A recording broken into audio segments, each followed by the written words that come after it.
ପରିସ୍ରା କରିବା ବେଳେ ପଢ଼ି ଦିଅନ୍ତୁ ଏହି 3ଟି ଶବ୍ଦ। ଗ୍ୟାରେଣ୍ଟି ଦେଉଛି ପରିସ୍ରା ଘର ଭାଉଜ 10 ମିନିଟ୍ରେ ତୁମ ପାଖକୁ ଆସିବା ପାଇଁ ବାଧ୍ୟ ହେବ। ଯାହା ଚାହିଁବେ ତାହା କରିବାକୁ ଦେବ। ହଁ ଦର୍ଶକ ବନ୍ଧୁ, ଯଦି ଆପଣ ସୁନ୍ଦରୀରୁ ସୁନ୍ଦରୀ ଝିଅକୁ ପଟେଇବାକୁ ଚାହୁଁଛନ୍ତି, ପରିସ୍ରା ଘର ସୁନ୍ଦରୀ ଭାଉଜକୁ ମନେ ମନେ ଭଲ ପାଉଛନ୍ତି, କିନ୍ତୁ ଯେତେ ଚେଷ୍ଟା କଲେ ମଧ୍ୟ ତାକୁ ପଟେଇ ପାରୁନାହାନ୍ତି, ତାକୁ ନିଜର ମନ କଥା କହିବାକୁ ଡରୁଛନ୍ତି, ଆଉ ଆପଣ ଚାହୁଁଛନ୍ତି କି ସିଏ ନିଜେ ଆସି ଆପଣଙ୍କୁ ଭଲ ପାଉଛି ବୋଲି କହୁ, ତେବେ ପରିସ୍ରା କରିବା ବେଳେ ଏହି 3ଟି ଶବ୍ଦ ପଢ଼ି ଦିଅନ୍ତୁ। ଗ୍ୟାରେଣ୍ଟି ଦେଉଛି ସେ ଝିଅ ହେଉ ବା ବିବାହିତା ମହିଳା 10 ମିନିଟ୍ରେ ପଟିବ। ପରିସ୍ରା ଘର ସୁନ୍ଦରୀ ଭାଉଜ ହାତ ଧରି ରୁମ୍କୁ ଡାକିବ, ଆଉ ଯାହା ଚାହିଁବେ ତାହା କରିବାକୁ ଦେବ। ଆପଣଙ୍କର ସବୁ ଇଚ୍ଛା ପୂରଣ କରିବ। ହଁ ଦର୍ଶକ ବନ୍ଧୁ, ଆପଣ ସମସ୍ତଙ୍କର ଇଚ୍ଛା ଥିବ ନିଜ ପସନ୍ଦର ଝିଅକୁ ପଟେଇବା ପାଇଁ, ବିବାହିତା ମହିଳାକୁ ପଟେଇବା ପାଇଁ, ତା'ଠାରୁ ନିଜର ମନ ମୁତାବକ କାମ ହାସଲ କରିବା ପାଇଁ। କିନ୍ତୁ ଇଏ ଏତେ ସହଜ ନୁହେଁ।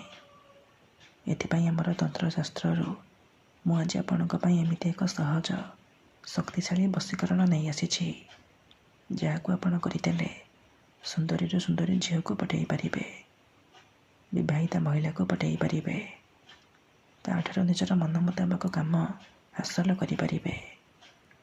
ଏହି ବଶୀକରଣ କରିବା ପାଇଁ ଆପଣଙ୍କୁ କୌଣସି ପ୍ରକାର ତନ୍ତ୍ରମନ୍ତ୍ର କରିବାକୁ ପଡ଼ିବନି, କିମ୍ବା କୌଣସି ପ୍ରକାର ପଇସା ଖର୍ଚ୍ଚ କରିବାକୁ ପଡ଼ିବନି।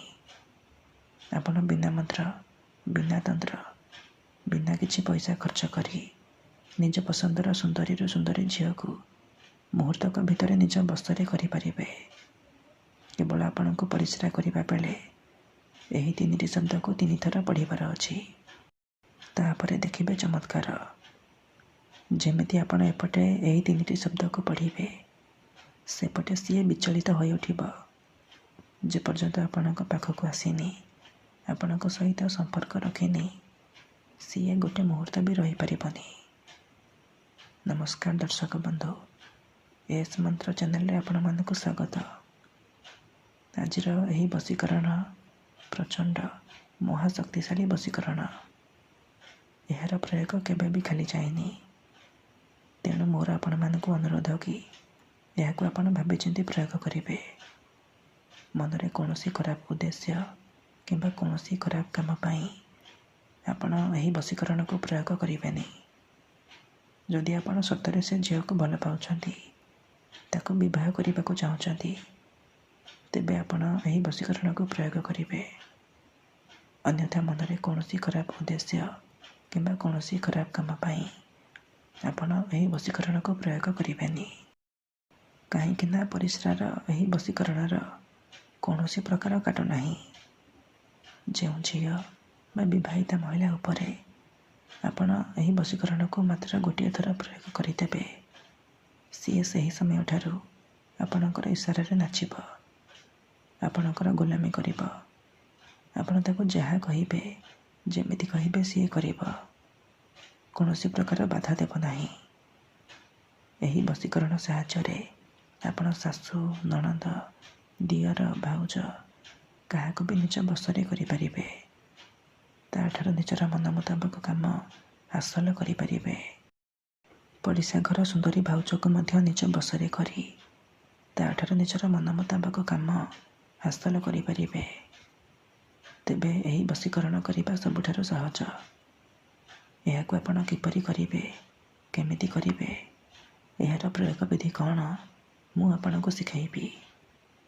ପରିସ୍ରା କରିବା ସମୟରେ ଆପଣ କିପରି 3ଟି ଶବ୍ଦକୁ ପଢ଼ିବେ, ମୁଁ ଆପଣଙ୍କୁ ଶିଖାଇବି। ସମ୍ପୂର୍ଣ୍ଣ ପ୍ରୟୋଗ ବିଧି ମୁଁ ଆପଣଙ୍କୁ ଶିଖାଇବି। ଜାଣିବା ପାଇଁ ମୋର ଆପଣମାନଙ୍କୁ ଅନୁରୋଧ କି ଆପଣ ଭିଡ଼ିଓଟିକୁ ମୂଳରୁ ଶେଷ ପର୍ଯ୍ୟନ୍ତ ପୁରା ଧ୍ୟାନର ସହିତ ଦେଖନ୍ତୁ। ବିଧିଟି ଜାଣିବା ପୂର୍ବରୁ ଆଉ ଗୋଟିଏ କଥା ମନେ ରଖନ୍ତୁ। ତନ୍ତ୍ର, ମନ୍ତ୍ର, ଯନ୍ତ୍ର, ବଶୀକରଣ ଇଏ ଏମିତି ସେମିତି କାମ କରେନି। ମନରେ ସମ୍ପୂର୍ଣ୍ଣ ବିଶ୍ୱାସ, ନିଷ୍ଠା ଆଉ ଏକାଗ୍ରତାର ସହିତ ଆପଣଙ୍କୁ ଏହି ବଶୀକରଣ କରିବାକୁ ପଡ଼ିବ। ତେବେ ଯାଇ ମୁଁ ଆପଣଙ୍କୁ ଗ୍ୟାରେଣ୍ଟି ଦେଉଛି ଆପଣ 100ରୁ 100% ସଫଳ ହେବେ। ଭିଡ଼ିଓଟିକୁ ପୁରା ଧ୍ୟାନର ସହିତ ଶେଷ ପର୍ଯ୍ୟନ୍ତ ଦେଖନ୍ତୁ। ପ୍ରୟୋଗ ବିଧିକୁ ଠିକ୍ ଭାବରେ ବୁଝନ୍ତୁ। ତାପରେ ଆପଣ ଏହି ବଶୀକରଣ କରିବା ପାଇଁ ଯିବେ। ଅଧାରୁ ଛାଡ଼ିକି ପଳେଇଲେ କିମ୍ବା କାଟି କାଟି ଦେଖିଲେ ଆପଣ କିଛି ବି ବୁଝିପାରିବେନି। ଆଉ ପରେ ଆପଣ କହିବେ, ଗୁରୁଜୀ ଆପଣଙ୍କର ବଶୀକରଣ କାମ କରୁନି। ଦେଖନ୍ତୁ, ଯେଉଁପରି ଆପଣ ଭଗବାନଙ୍କୁ ମାନୁଛନ୍ତି, ଭଗବାନଙ୍କ ଉପରେ ବିଶ୍ୱାସ ରଖିଛନ୍ତି, ନିଜର ସବୁ ଦୁଃଖ, କଷ୍ଟ, ଅସୁବିଧା ଭଗବାନଙ୍କୁ ଜଣାଉଛନ୍ତି। ଯଦି ସେ ଅସୁବିଧାର ସମାଧାନ ନହେଲା, ତାର ମାନେ ନୁହେଁ କି ଭଗବାନ ନାହାନ୍ତି।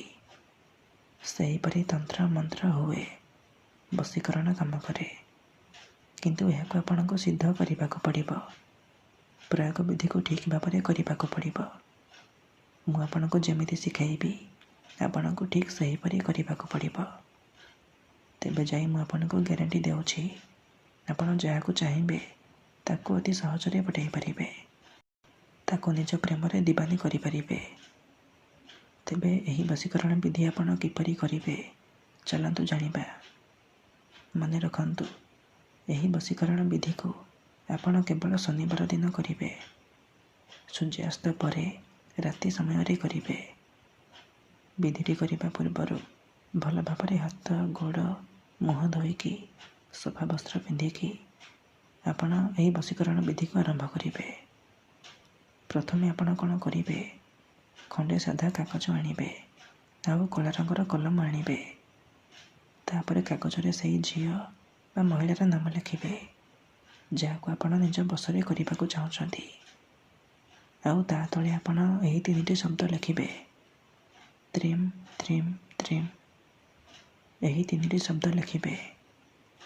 ତ୍ରିମ୍ ତ୍ରିମ୍ ତ୍ରିମ୍ ଲେଖି ସାରିବା ପରେ ସେ କାଗଜକୁ ନେଇକି ଘର ବାହାରେ କୌଣସି ଏକ ସୁନସାନ ଜାଗାକୁ ଯିବେ, ଯେଉଁଠାରେ ଆପଣଙ୍କୁ କେହି ଦେଖିବେନି କିମ୍ବା ଅଧାରୁ ଡାକିବେନି। ତାପରେ ସେ କାଗଜକୁ ତଳେ ମାଟି ଉପରେ ରଖିଦେବେ ଆଉ ଆଖି ବନ୍ଦ କରିକି ସେଇ ଝିଅ ବା ମହିଳାକୁ ମନେ ମନେ ଭାବିବେ। ତାର ମୁହଁକୁ ନିଜ ମନରେ ଭାବିବେ। ଭାବି ସାରିବା ପରେ ଆପଣ ସେ କାଗଜ ଉପରେ ପରିସ୍ରା କରିଦେବେ।